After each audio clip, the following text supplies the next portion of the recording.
Una vera bomba è esplosa questa sera a Napoli, e i tifosi sono già in allerta. Siamo tornati con un altro aggiornamento urgente ed elettrizzante sul nostro amato Napoli e, come sempre, qui potrete rimanere aggiornati su tutto, direttamente dal dietro le quinte, senza giri di parole. Prima di raccontarvi cosa sta succedendo in questo preciso momento a Milano, sapete già cosa fare. Mettete un like, iscrivetevi al canale e attivate la campana. Perché quello che vi stiamo per raccontare potrebbe essere il capitolo finale della telenovela che coinvolge uno dei nomi più importanti della rosa. Preparatevi, perché dietro le quinte del Napoli c'è grande fermento. Oggi, a Milano, è in corso un nuovo e decisivo round di trattative tra il Napoli e il Galatasaray per la cessione di Victor Osimhen. Dopo settimane di tensione, offerte rifiutate e impasse finanziarie, ora tutte le parti, il club italiano, il club turco e lo stesso giocatore, stanno facendo pressione per concludere l'accordo il più rapidamente possibile. L'affare, che ieri sembrava essersi bloccato a causa della mancanza di garanzie bancarie da parte del Galatasaray, è tornato a progredire.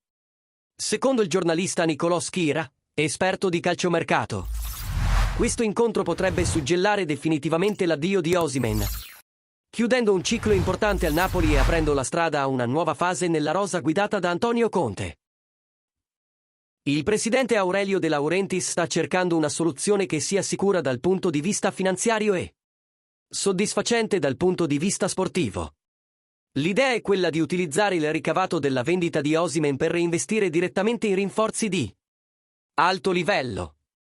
Ed è per questo che la dirigenza è impegnata a risolvere la questione con urgenza e chiarezza giuridica, senza accettare condizioni che mettano a rischio il club.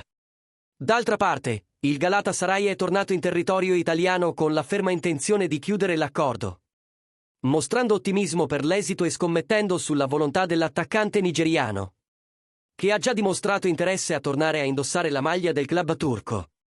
Tutto è stato definito nei minimi dettagli e il prossimo aggiornamento potrebbe essere l'ufficializzazione del trasferimento. E ora tocca a te, tifoso del Napoli, credi che questo sia il momento giusto per vendere Osimhen? Pensi che la dirigenza stia agendo bene nel mantenere le garanzie e negoziare con fermezza? Commenta qui sotto, vogliamo sapere la tua opinione su questa fase finale della trattativa. E se ti è piaciuta questa copertura completa, direttamente da Milano, lascia un super grazie per rafforzare il canale e aiutarci a continuare a portarti le notizie più calde sul Napoli. Alla prossima, e forza Napoli!